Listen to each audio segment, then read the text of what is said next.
Every gardener knows the feeling. One day, your garden looks healthy, vibrant, and full of promise. Then, almost overnight, something changes. Tiny insects begin to appear where they weren't the day before. At first, it's easy to ignore them. After all, it's only a handful of aphids. A few leaves with strange speckles. Maybe one cabbage leaf with a couple of holes. But summer pests rarely stay small for long. Within days, those few insects can multiply into hundreds. Leaves begin to curl. Tomatoes lose their rich green color. New growth slows down. Flower buds fail to open. Plants you've spent months caring for suddenly look tired, stressed, and unhealthy. It's frustrating because you've done everything right: watering, feeding, pruning, and yet the pests keep coming back. At this point, many gardeners feel they have only one option: stronger sprays and harsher chemicals. But that's not always true. Sometimes, one of the most useful tools in your pest control routine is already sitting in your kitchen: garlic. Now, before you start crushing cloves and filling a spray bottle, there's something important you should know. Garlic isn't a miracle cure, and it won't eliminate every pest in your garden overnight. But when it's used correctly and combined with a few smart gardening habits, it can become one of the most effective natural ways to reduce pest pressure while keeping your garden healthy. In today's video, I'll explain why garlic works, which pests it's actually effective against, how to make 2 simple garlic sprays, the 5 biggest mistakes that make homemade sprays fail, how companion planting with garlic can help, and just as importantly, when garlic isn't the right solution. Let's get started. So, what is it about garlic that so many garden pests seem to avoid? The answer isn't an old gardening myth, it's simple plant chemistry. When you crush or chop a fresh clove of garlic, it produces a natural sulfur compound called allicin. That's the sharp smell we instantly recognize in the kitchen. We may love that aroma, but many insects don't. Think of it this way.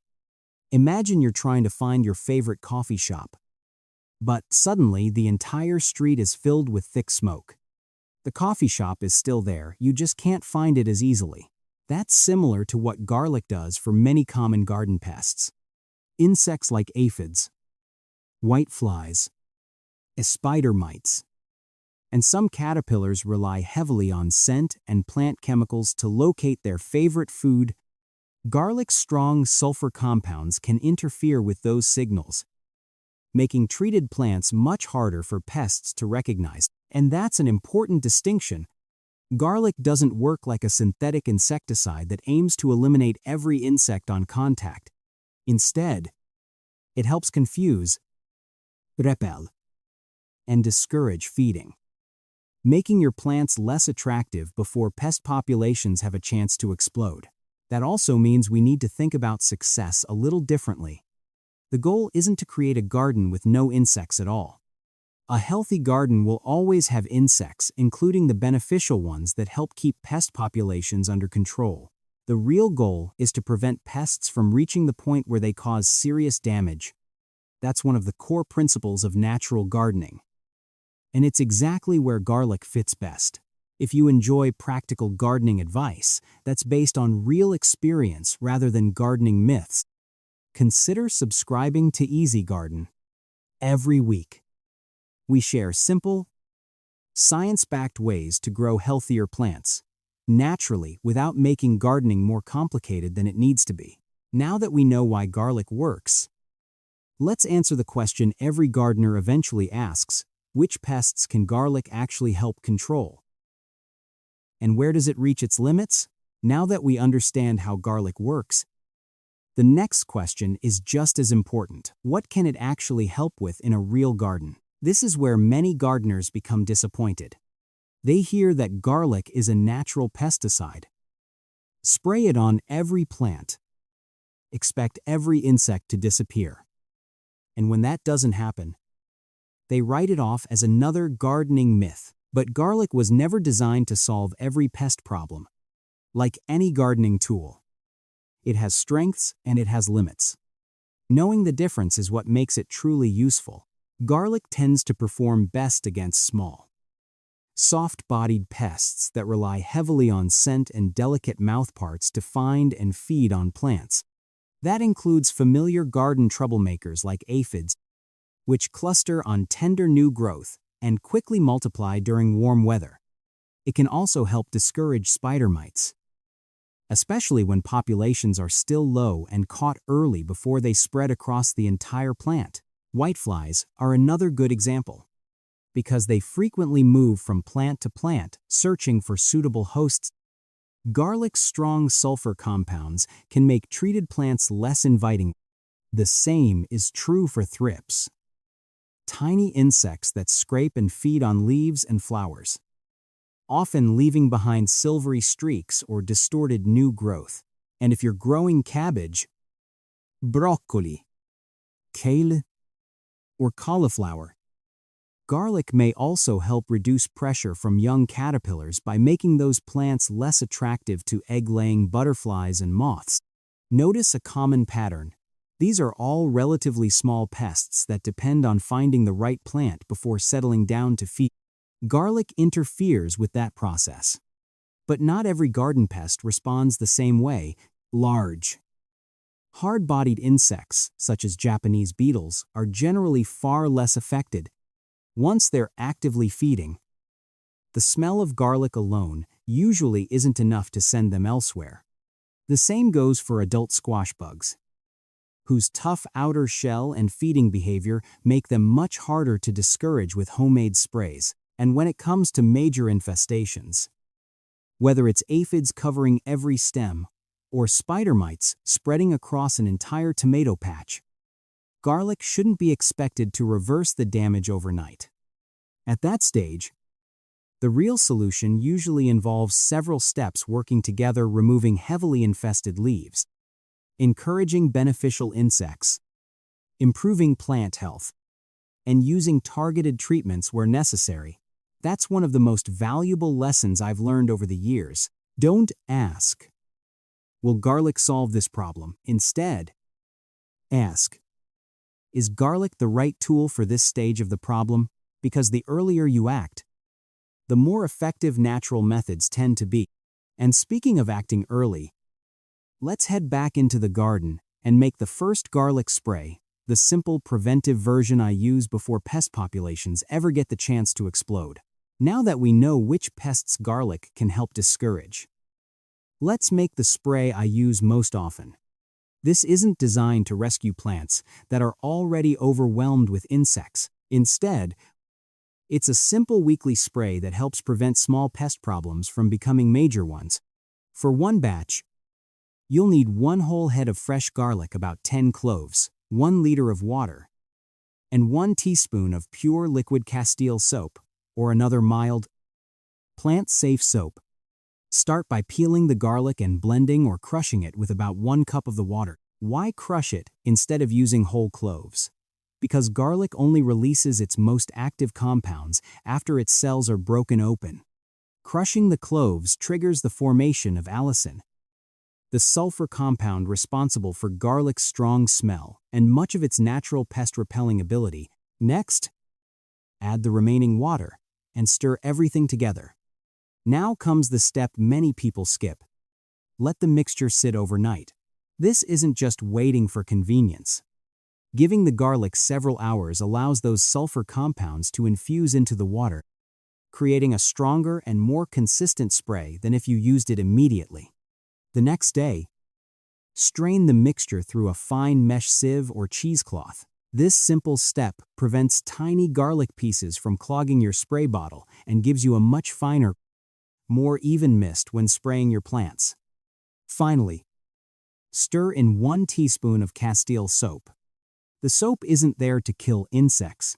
Its real job is to help the garlic solution spread evenly across the leaf surface instead of forming droplets that roll right off.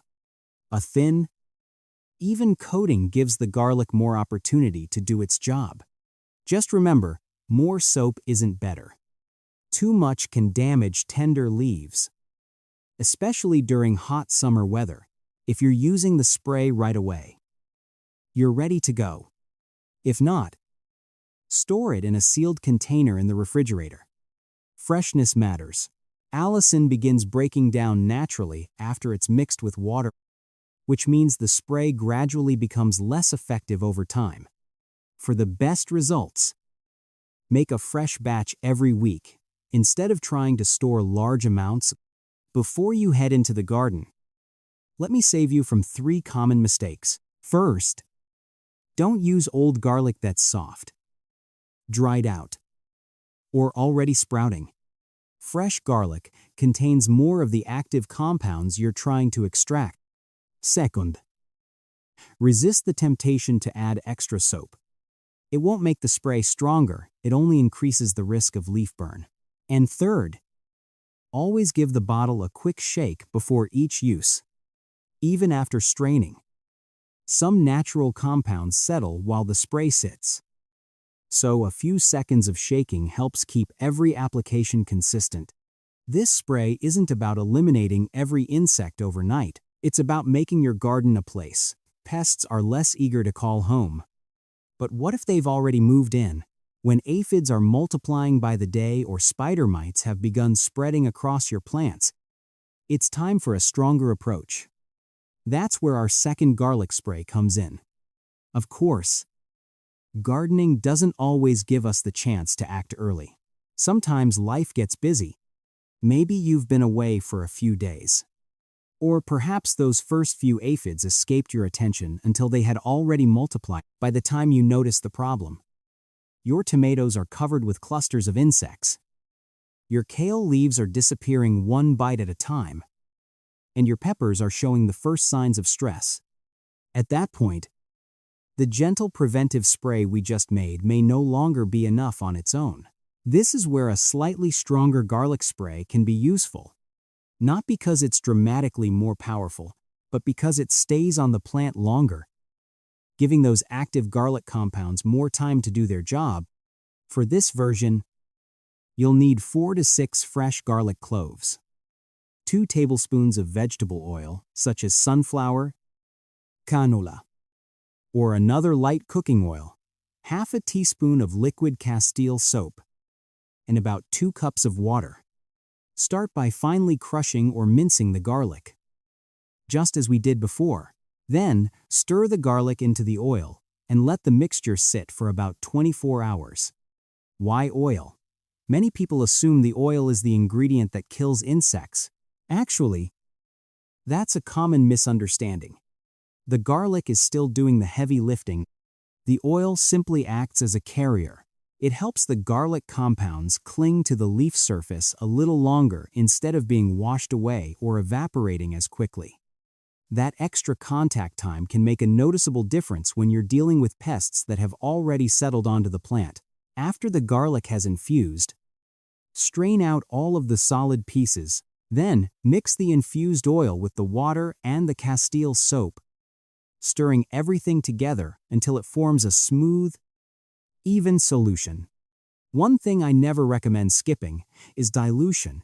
This mixture is much more concentrated than the preventive spray. Using it without enough water can increase the risk of damaging plant tissue, especially on young leaves or tender new growth. More concentrated doesn't automatically mean more effective. Sometimes it simply means more stress for the plant you're trying to protect. That's also why I always suggest testing the spray before treating an entire crop. Choose a single leaf or one small section of the plant and wait about 24 hours. If the foliage looks healthy, you're probably safe to continue. If you notice spotting, curling, or discoloration, dilute the mixture a little more before spraying the rest. It's a small step that can prevent a lot of disappointment. Timing matters just as much as the recipe itself. Whenever possible, spray in the evening. Not only does that reduce the chance of leaf scorch caused by strong midday sunlight, but it's also a time when bees, butterflies, and many other pollinators are much less active. That means you can target the pests while reducing the chances of disturbing the beneficial insects your garden depends on. Natural gardening is often about working with nature rather than trying to overpower it. And that's exactly the mindset I try to follow every season. Later this season, we'll also be covering a few other homemade garden sprays, including one that's especially useful for powdery mildew and fungal problems because garlic is just one piece of a much bigger natural gardening toolkit. But before we move beyond garlic, there's one more thing that can make the difference between a spray that works and one that leaves you wondering why nothing changed. It's not the recipe. It's how you apply it. Let's take a closer look. Now that you've made your garlic spray, there's one more piece of the puzzle. And honestly, it's the part I wish someone had explained to me years ago. Because even the best homemade spray won't do much good if it's applied at the wrong time or in the wrong way. Let's start with timing. If you have a choice, spray in the early evening rather than the middle of the day. There are two reasons for this. The first is your plants. During the hottest part of a summer afternoon, leaves are already under heat stress. Applying any spray, especially one containing a small amount of oil or soap, can increase the risk of leaf scorch as the sun beats down on wet foliage. The second reason is just as important. Your garden is full of insects you actually want to protect. Base, butterflies, hoverflies, and many other beneficial insects are usually much less active toward evening. By waiting until later in the day, you're reducing the chances of spraying pollinators while they're visiting your flower. Natural gardening isn't just about controlling pests. It's also about protecting the helpers. When you spray, don't focus only on the top of the leaves. Many of the pests we're trying to discourage, including aphids, whiteflies, and spider mites, prefer to hide underneath the foliage, where they're protected from rain, sunlight, and even many predators. Take an extra moment to lift the leaves and spray both sides evenly. That simple habit alone can make a noticeable difference. Another tip is to keep the spray bottle about 6 to 12 inches, or 15 to 30 centimeters, away from the plant. Too close, and you'll blast the leaves with large droplets that run off before they have time to spread. Too far away, and much of the spray simply drifts into the air instead of landing where it's needed.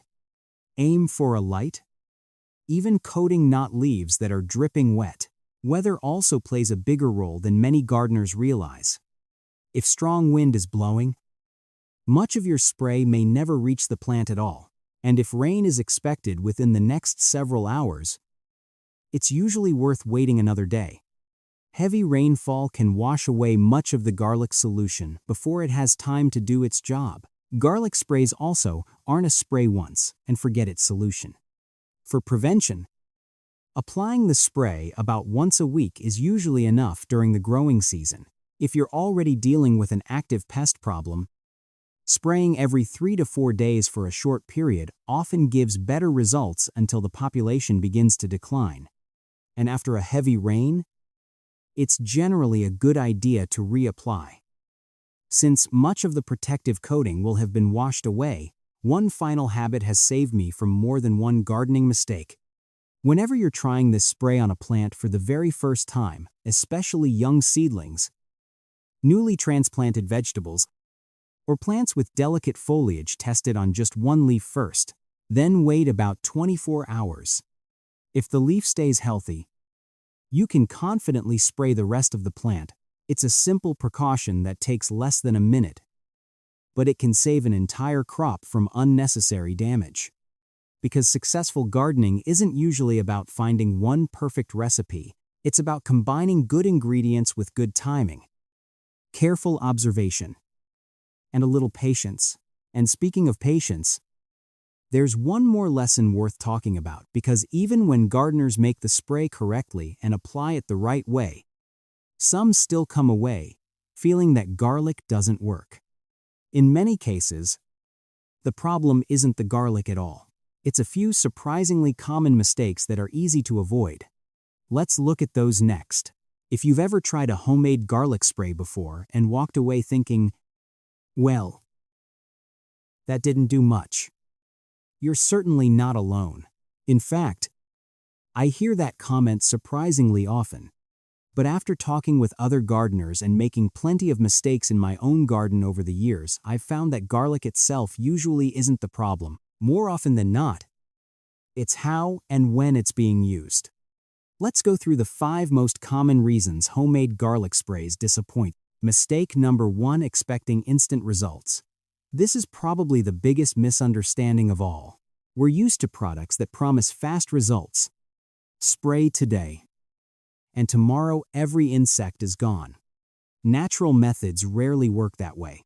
Remember, garlic isn't designed to wipe out every pest overnight.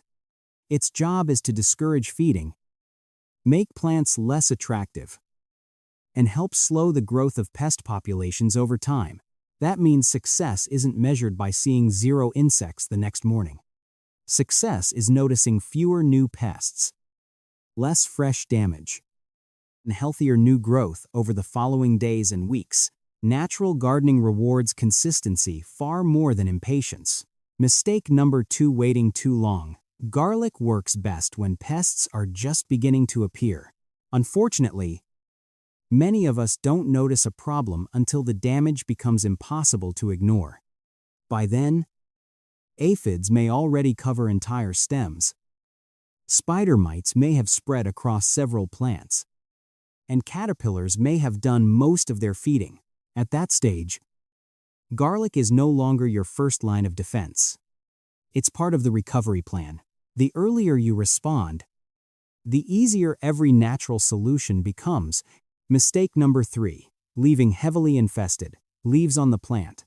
Sometimes the fastest solution isn't another spray. It's a pair of clean pruning shears.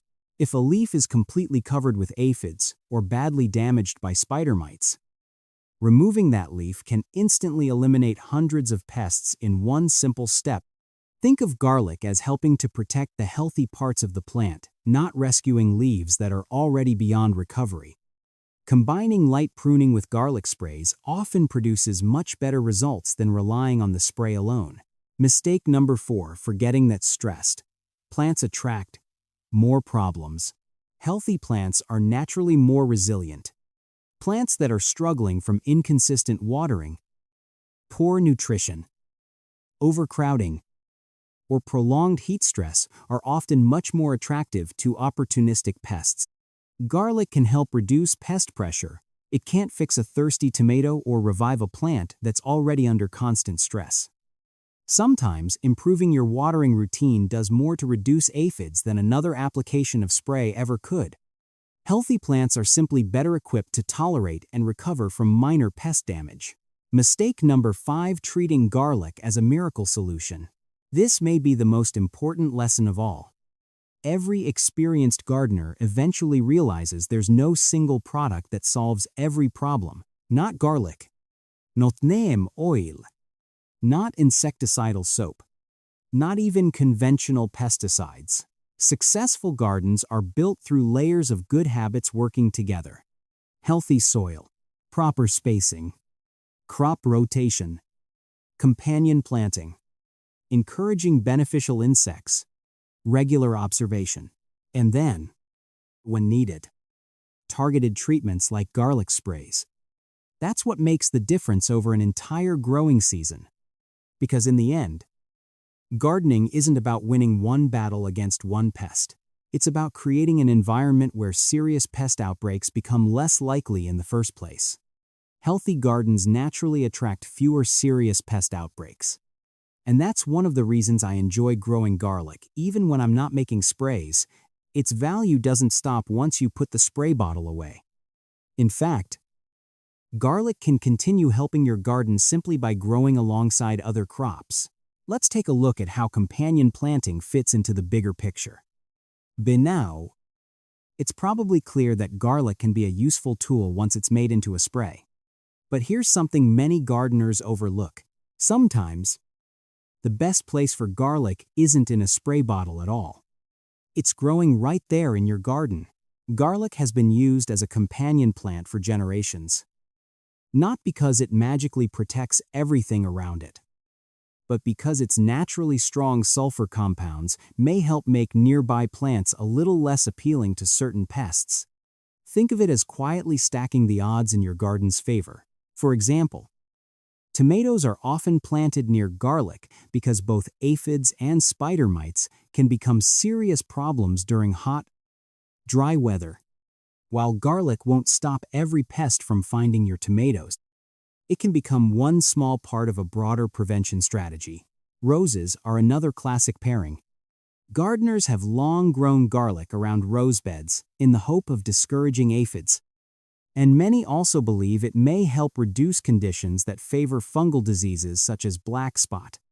While results can vary from garden to garden, it's a simple combination that's easy to try. If you're growing brassicas, cabbage, broccoli, kale, or cauliflower, garlic may also help by making those plants a little less attractive to butterflies and moths looking for a place to lay their eggs. Fewer eggs often mean fewer hungry caterpillars later on.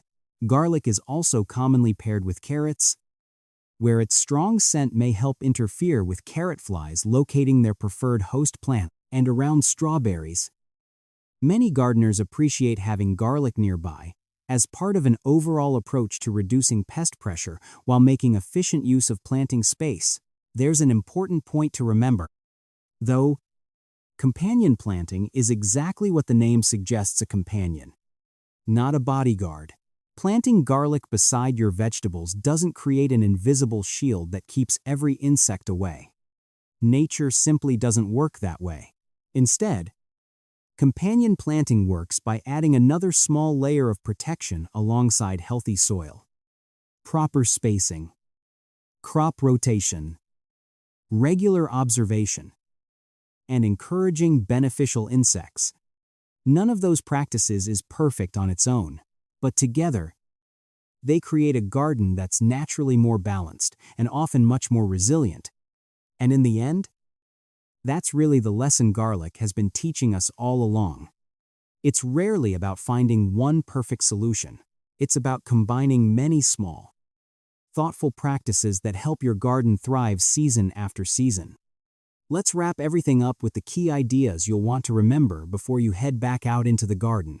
If there's one idea I'd love you to take away from today's video, it's this. The best pest control doesn't begin with a spray bottle. It begins with the way your garden is built. Over the years, I've learned that healthy gardens naturally become more resilient, not because pests disappear, but because thriving plants are better able to tolerate occasional damage, recover more quickly, and coexist with the beneficial insects that help keep nature in balance. That resilience starts from the ground up. Healthy, living soil grows stronger plants.